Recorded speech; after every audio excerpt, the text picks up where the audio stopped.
They found the body slumped against a motel nightstand, one sneaker off, a fast food wrapper in his lap, and a single gunshot to the chest. His name was Darius Cole. 22, college dropout, part-time mechanic, and full-time disappointment in his father's eyes. Oh, and his dad? Officer Reggie Cole, decorated cop. 25 years on the force, always said he was married to the badge. Guess that made Darius the other woman. East Briar, Georgia.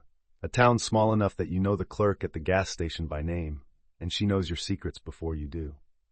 With just over 14,000 residents, East Briar isn't exactly a dot on the map, but it's close.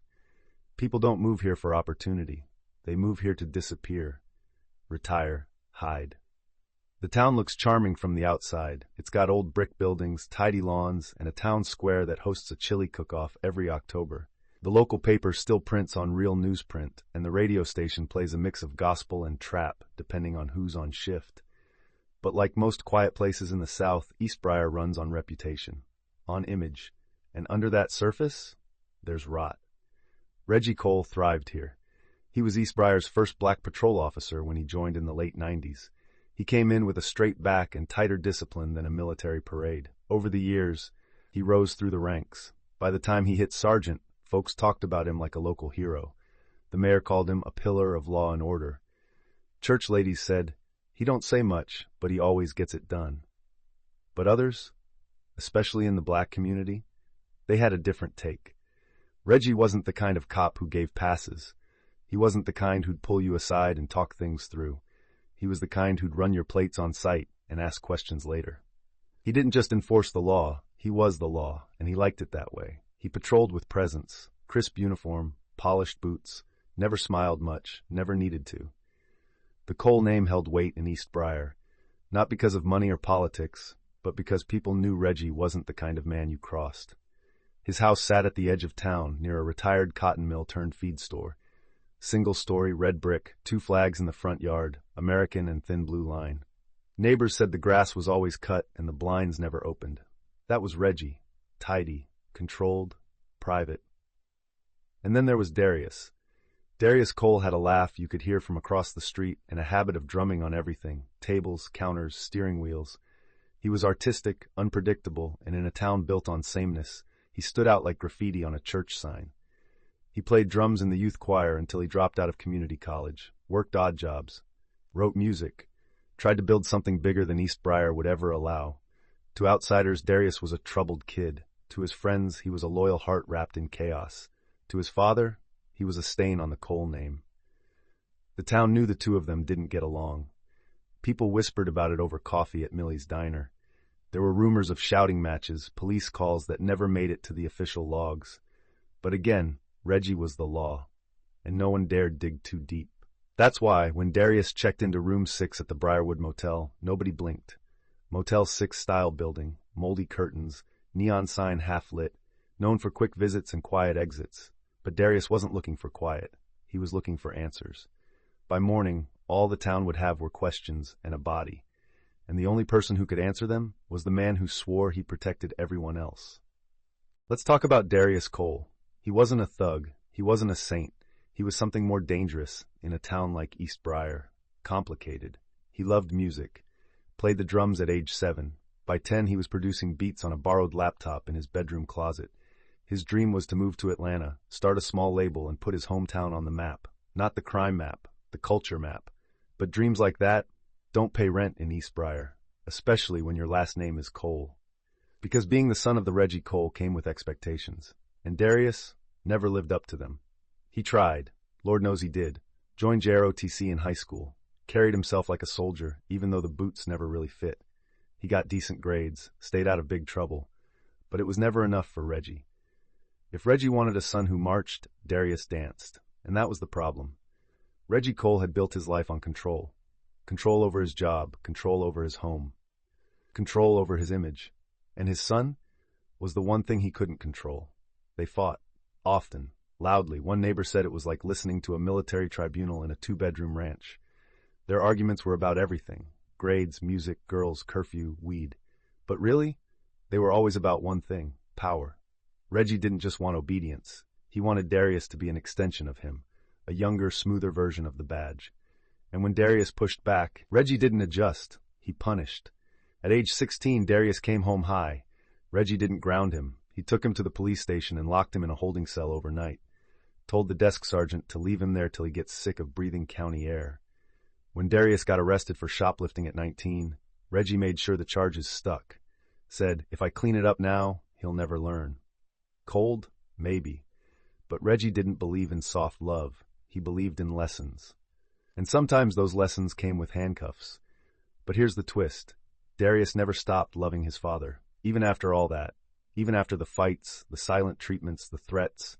He still called him on birthdays, still texted him Happy Father's Day, still told his friends that his dad was just tough because he cared. They were locked in a cycle of hurt, of hope, of damage and denial. And things came to a head in early 2023. Darius had dropped out of school 2 years earlier and was living out of his cousin's guest room. He was working part-time at Jimmy's Auto, doing oil changes and brake jobs for minimum wage. His EP project was stalled. His debts were growing. And one of those debts was to a guy named Lil Dre. Now, Lil Dre wasn't a gangster. He was a wannabe, ran dice games, flipped stolen bikes, and pretended he was big time. But the people he owed were legit. And when Darius borrowed $800 to buy studio equipment and failed to pay it back, that's when things got dangerous. He started getting followed. His phone buzzed with threats. One night he found a bullet casing under his windshield wiper. So what did Darius do? He called the only person he thought could protect him, his father. Here's where things get complicated. Reggie didn't just show up with advice. He showed up with plans. Said he'd handle it. That they just needed to talk. According to Darius's cousin, Darius was nervous after that call. He said, Pops is acting weird, like I'm the one who messed up his life. That's when he booked a room at the Briarwood Motel. Said he needed neutral ground. What did he plan to say? We'll never know. But we do know what Reggie said just days before. He told a fellow officer, I raised a kid who's going to burn my name down, and I'm not going to let that happen. Let that sink in. Reggie wasn't scared for Darius's life. He was scared for his reputation. Darius, meanwhile, had started to collect receipts. He had screenshots, emails, voice memos, a list of off-the-books arrests his dad had bragged about over beers. He told a friend he was gonna clean house. Maybe he thought that would scare Reggie straight. Maybe he thought it would earn him leverage. Maybe he just wanted to be heard. But in trying to hold his father accountable, he signed his own death warrant. Because when your identity is built on control, the one thing you can't tolerate is being exposed. March 4th, a Saturday. 3:14 p.m., Darius checks into room 6 at the Briarwood Motel. He's wearing a gray hoodie, jeans, and Air Force Ones. He looks around twice before walking in, alone, cash only. No luggage. Just a phone, a backpack, and a look like he's expecting a storm. Room 6 isn't much. Cigarette burns in the comforter. A wall AC unit that rattles. Peeling wallpaper. A Bible in the drawer that hasn't been touched since the Bush administration. But for Darius, it was a place to breathe, to think, maybe even negotiate. He told his cousin earlier that day, I'm going to give him one chance. Just one. Who's the him? Reggie Cole. 4 p.m., a black, unmarked Crown Victoria pulls into the parking lot. It pauses behind the building for nearly 2 minutes, then pulls up in front of room 6. Out steps Reggie. He's wearing civilian clothes, sweats, and a windbreaker. His police-issue Glock, not on his hip, but definitely with him. The front desk clerk, Trina, hears shouting within 5 minutes. She's seen drug deals, lovers' quarrels, even a stabbing. But this shouting, it was different. She later told investigators it wasn't anger, it was panic, like someone's mask had slipped. One gunshot, loud, then silence. 4:12 p.m. Reggie walks back out, calm, controlled, doesn't run, doesn't limp, doesn't even look over his shoulder, gets in the Crown Vic and drives off like he's late for a meeting. When housekeeping opens the door the next morning, they find Darius's body on the floor next to the bed. One bullet wound, chest shot, clean entry, no exit, no signs of a struggle, just a young man frozen mid-exhale. The motel manager calls 911. Police arrive. One of the responding officers sees Darius and throws up behind the squad car. Another recognizes him instantly. The initial report? Homicide, possibly drug-related. But the moment the ballistics come back, everything changes. The bullet? From Reggie's service weapon. The weapon? Reported stolen by Reggie 2 days prior. And then there's the voice memo, saved in Darius's cloud. Room 6. If anything happens to me, it's him. I don't want revenge. I just want the truth out. Suddenly, Eastbriar's hero cop has blood on his hands, and not just metaphorically.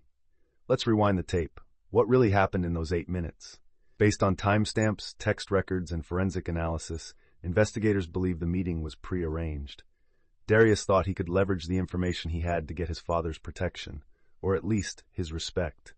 He had proof of misconduct, recordings, messages, notes he'd made about Reggie's side deals, some involving local business owners, others involving hush money. But Reggie didn't come to talk. He came to silence. Investigators later found that Reggie had deleted over 200 text messages the day of the murder. His Google Maps history had been wiped. Surveillance video from a nearby gas station showed him buying latex gloves and a burner phone earlier that week. There was even an email, unsent but still in drafts, titled, "If I Go Down." In it, a rambling manifesto about protecting his legacy, about enemies in uniform and at home. He was spiraling. This wasn't heat of the moment. This was premeditated, cold, precise. He'd lost control of his son. And in Reggie's world, that was unforgivable. Text messages from Reggie's department-issued phone show he was in communication with a former informant the same day. That informant later confessed that Reggie asked him to get rid of a bag. The contents of that bag? Never recovered. The crown jewel of the investigation came from Darius's cloud backup, a screen recording. It showed Darius opening a folder on his phone titled RC Evidence. Inside were text threads with dates, names, photos of unofficial arrests, audio of Reggie saying things like, "Ain't no paperwork, no proof." Darius had receipts. He just never got to use them. And Reggie, he didn't just take a life. He tried to erase a story. But stories like these, they don't stay buried. They fester. They leak. They scream. And this one was just getting started. In the days after the murder, word spread fast through Eastbriar. Darius's friends started posting screenshots of old conversations. Some showed him expressing fear. Others showed cryptic messages like, "He thinks I'm bluffing. I'm not." Journalists from Atlanta picked up the story. Decorated officer tied to son's death was plastered on headlines. Comment sections lit up with arguments.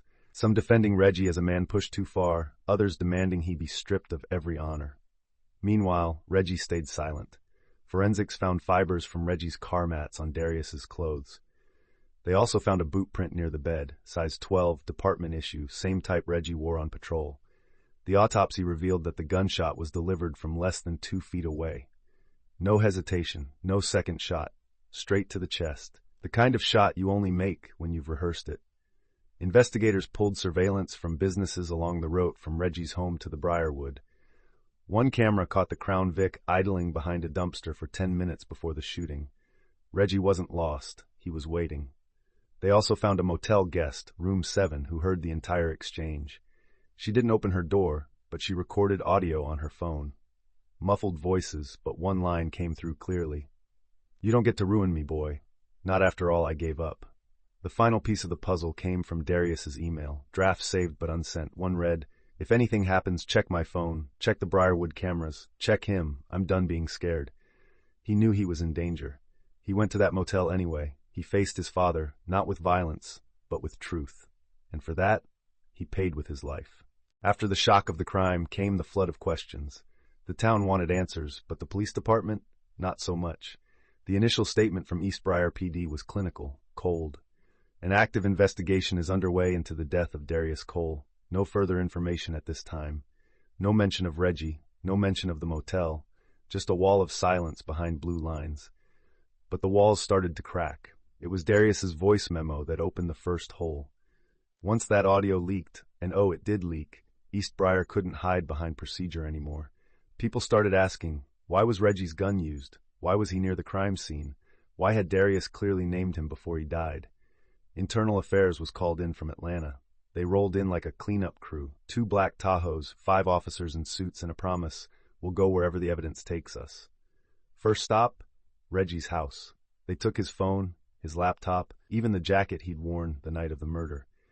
And while Reggie claimed his gun had been stolen, the timeline didn't match. He'd reported it missing, yes, but only after Darius's death. That alone raised flags. Then they checked traffic cams. Boom. The same unmarked Crown Vic, registered to Eastbriar PD, was seen leaving Reggie's neighborhood and passing a gas station 2 blocks from the Briarwood Motel. Timestamp 3:49 p.m. Inside that gas station, surveillance showed Reggie buying gum, wearing the same windbreaker Trina at the motel described, looking calm, no gloves, no rush, like a man running an errand, not setting up a hit. Back at the precinct, forensic techs pulled deleted data from Reggie's devices. The Google searches were damning. How to clean a handgun after discharge, delete iPhone cloud permanently, how to get rid of gunpowder residue, can your phone location be tracked after factory reset? It wasn't just sloppy, it was guilty. Then came the texts. Over 200 deleted messages, recovered piece by piece from backup files. Some were cryptic, others weren't. He's got dirt on me, real stuff. If he talks, I'm done. I'm not letting this little MF blow up everything. They were time-stamped the same afternoon Darius was killed. Investigators found Reggie's fingerprints on Darius's backpack, his boot print on the motel carpet, and inside the trunk of the Crown Vic, a pair of latex gloves and a used wipe that tested positive for gun oil. Reggie claimed they were from cleaning duty. The timeline laughed in his face. The more they dug, the worse it got. Darius's screen recordings showed Reggie threatening people during off-the-books arrests. One showed him pocketing cash from a glove box and saying, "You didn't see that." Another showed Darius recording himself hiding a flash drive in a shoebox under his bed labeled, "Dad, Insurance." They found that drive. It held everything. Receipts, names, audio, GPS data from patrol cars going places they weren't assigned. It was enough to burn Reggie and half the department to the ground. And the most haunting part? Darius recorded a final message just 3 days before he died. "I don't want him locked up. I want him to admit it. I want him to look me in the face and say he did all this, but he won't. So if I disappear, no, I didn't run. He did this. He didn't run." And now, Reggie was the one cornered. April 18th. The department was unusually quiet that morning.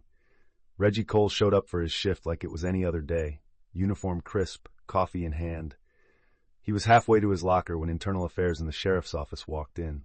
3 agents, 2 officers, no warning. They didn't do it privately. They didn't pull him aside.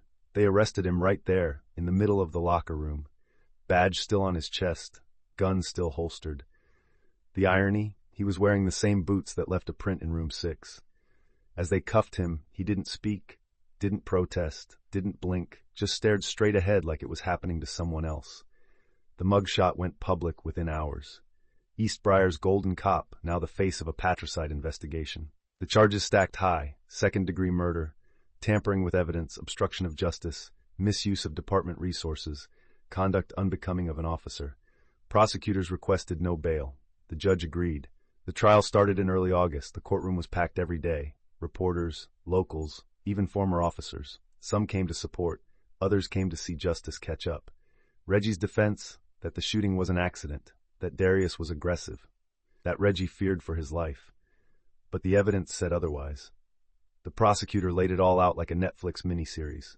The Crown Vic surveillance, the motel clerk's testimony, Reggie's Google search history, the burner phone, the voice memo, the screen recordings, the shoebox drive, and then Darius's cousin took the stand. She testified that Darius was scared, that he'd begged for someone to hold on to the evidence just in case something happened, that he told her, word for word, "If I end up dead, it was my dad. Don't let them bury this." That cracked the jury's composure. A few wiped tears. One woman shook her head for a solid minute. Reggie never took the stand. His lawyer said it was tactical. The town called it cowardice. Closing arguments were brutal. The DA said, this wasn't a man doing his duty. This wasn't a moment of fear. This was a man silencing the one person who knew his truth and dared to speak it. The defense painted Darius as unstable, said the father-son relationship was strained, said no one could prove Reggie pulled the trigger. But the jury didn't need to see the gun in Reggie's hand. They had the footprints, the emails, the motive, the silence. Deliberation lasted just under 6 hours. Verdict: guilty. On all counts. Reggie was sentenced to 35 years in state prison. He didn't react when the sentence was read. Just stared ahead, the same way he did when they cuffed him, the same way he did when he walked out of that motel room, as if he thought this was all still somehow under control. Spoiler alert, it wasn't. After sentencing, reporters swarmed the courthouse steps. Some shouted questions, others took photos. Reggie kept his head down. His lawyer pushed through the crowd with a no-comment face. Inside, Darius's aunt cried as she hugged the prosecutor. "He mattered," she said. "You made sure he mattered." The judge ordered Reggie into immediate custody. No delay, no appeal hearing on the spot. In the weeks that followed, Eastbriar tried to do damage control, press conferences, community healing sessions. None of it landed. People weren't angry Reggie had snapped. They were angry no one saw it coming. Or maybe that no one wanted to. The department removed his photo from the hallway of honor, his name stripped from plaques, his locker emptied. Some called it justice, others just clean up after a mess everyone helped hide. But for Darius, justice wasn't just a verdict. It was finally being seen. So that's the story of Reggie Cole, a decorated cop, a respected name, a father, and a murderer. For decades, he wore a badge that gave him power. For years, he used it to build a legacy. But when his own son threatened that legacy, he traded the badge for a bullet. What's left is a town that's still grieving, still divided, and still asking how it got this far.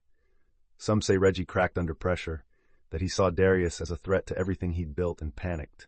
Others say it wasn't a snap, it was a slow burn. Years of control, resentment, and pride boiling into something lethal. But no matter which version you believe, the outcome is the same.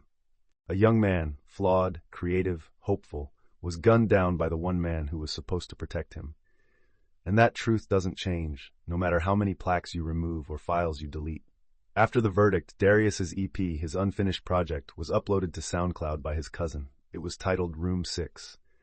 The tracks weren't polished, the audio was rough, but the words, they hit like gospel. One of the songs sampled a voicemail Darius had left a friend the week before he died. I don't know if he ever really loved me, or just loved what I could be if I obeyed. That track went viral for a week. Not mainstream viral, not Billboard viral, but it found its way into ears that needed it. Young people, black sons, kids trying to live up to standards they never agreed to. Darius became a symbol, not just of tragedy, but of the cost of silence, of the danger in unchecked authority, and the harm in mistaking discipline for love. Eastbriar still tries to forget. They renamed the motel, demolished Room 6, but some stains don't wash out with paint and PR. And for Reggie, he'll serve his time in a cell smaller than Room 6. No visitors, no badges, just memories, and maybe the sound of his son's voice playing over and over in his head. So what do you think?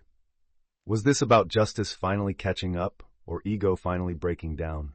Let us know in the comments. Subscribe to Shocking True Crime Files for more stories that are dark, twisted, and painfully true. Until next time, lock your doors, trust no one, and remember, the truth doesn't care if you're ready for it.